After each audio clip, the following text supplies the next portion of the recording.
Abi pun. Selamat pagi pemirsa, Berita Lampung kembali hadir menjumpai Anda. Bersama saya, Ade Anissa. Sejumlah berita aktual dan informasi menarik lainnya telah kami siapkan untuk Anda. Berikut Berita Lampung pilihan hari ini.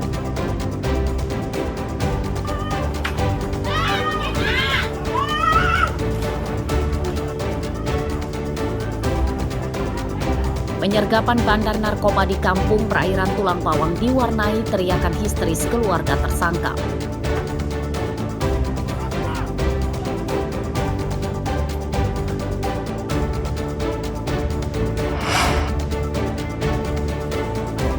Ini Mugo, kasus DPO. Seorang mantan kepala desa yang jadi buronan kasus korupsi dana desa diringkus di tempat persembunyiannya.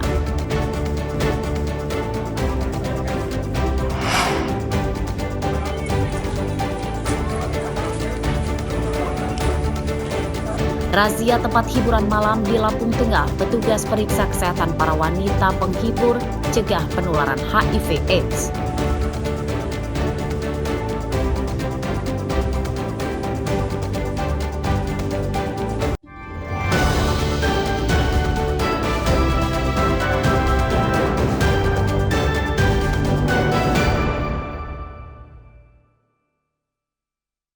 Terusin aja.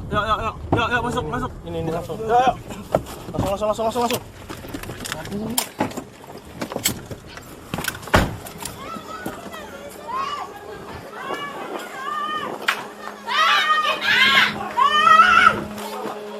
Suara histeris dari beberapa anggota keluarga tersangka mewarnai penyergapan bandar narkoba bernama Solihin di kampung perairan Gedung Meneng, Tulang Bawang, Senin siang. Tersangka yang mengetahui kedatangan polisi sempat berusaha kabur ke sungai melalui pintu belakang. Namun upaya tersangka gagal setelah polisi berhasil mengejarnya. Tersangka kemudian pasrah ditangkap. Ada borgol lagi enggak? Double. Mana? Dari penangkapan pertama, polisi kemudian menangkap dua tersangka lain, Supriyadi dan Yamin, di dekat dermaga. Ketiganya tinggal bertetangga. Bagian lidah. Tonjokin di luar ya. Biar kelihatan. Dari penangkapan para tersangka, polisi menyita 1 bungkus sabu-sabu seberat 10 gram. Mana? Ada.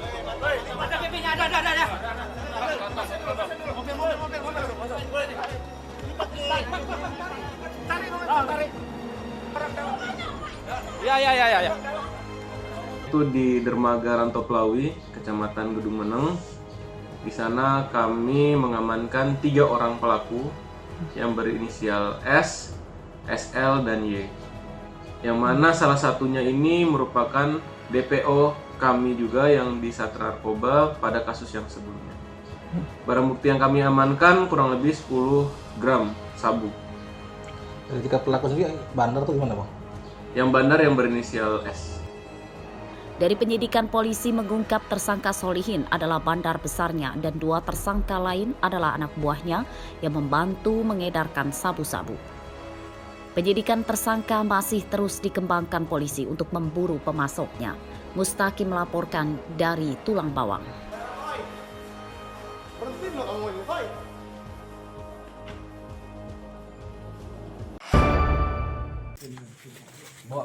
Ini Pak Mugo, kasus DPO Desa Margabatin. Seorang mantan kepala desa yang jadi buronan kasus korupsi dana desa ditangkap di tempat persembunyiannya di Desa Karanganom, Lampung Timur Minggu malam.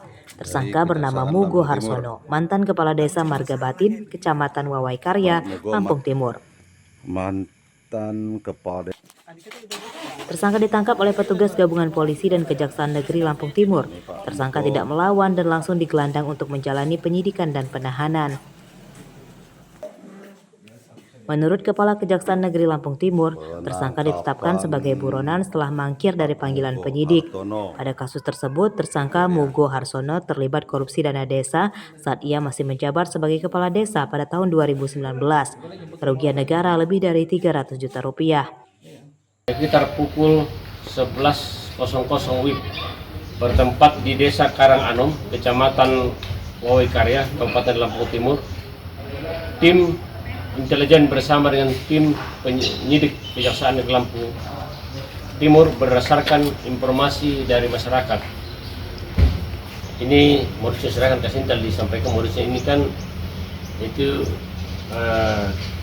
di dalam penyalahgunaan dana penyertaan modal BUMDes ya tahun 2018 dan 2019 yang mana dana tersebut tidak dapat dipertanggungjawabkan dan menyebabkan kerugian negara sebesar Rp321.298.000. Tersangka kini ditahan di Rumah Tahanan Kejaksaan Negeri Lampung Timur. Akibat perbuatannya, tersangka terancam hukuman paling lama 20 tahun penjara. Asep Sepuah melaporkan dari Lampung Timur.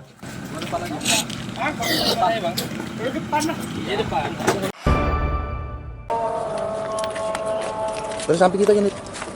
4 pria yang berasal dari satu keluarga ini kompak menggunakan kaos tahanan saat digelandang ke Mapolresta Bandar Lampung Senin siang.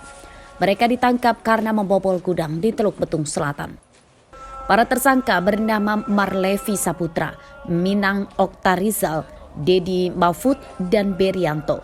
Menurut polisi, para tersangka sudah 3 kali membobol gudang milik korban yang sama. Modus tersangka mencuri saat malam hari dan barang curian seperti pelek mobil, motor, hingga mesin pendingin ruangan atau AC diangkut dengan gerobak.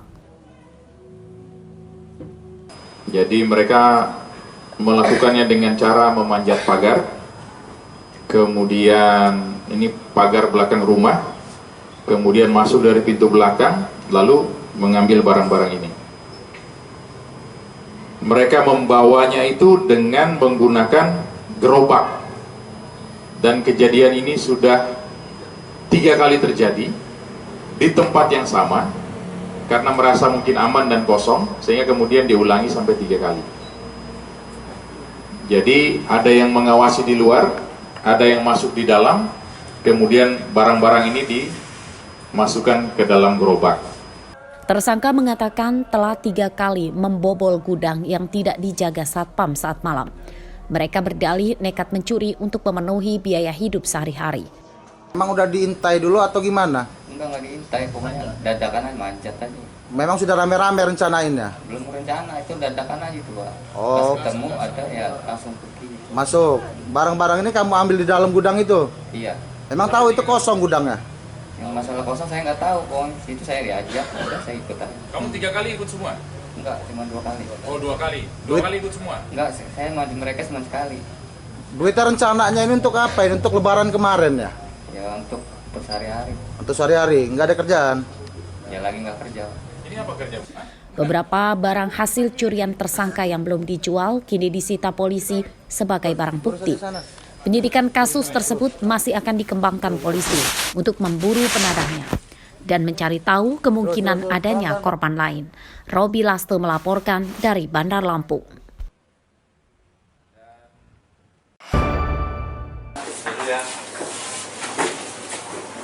Sejumlah tempat hiburan malam karaoke di kawasan Kecamatan Sekutih Banyak, Lampung Tengah, Sabtu malam dirazia petugas. Sasaran razia tersebut bukan untuk mencari para penyalahgunaan narkoba, namun melainkan untuk mencegah penularan penyakit HIV/AIDS. Razia melibatkan petugas gabungan dari Dinas Kesehatan, Puskesmas, Polisi Pamong Praja, polisi, dan tentara.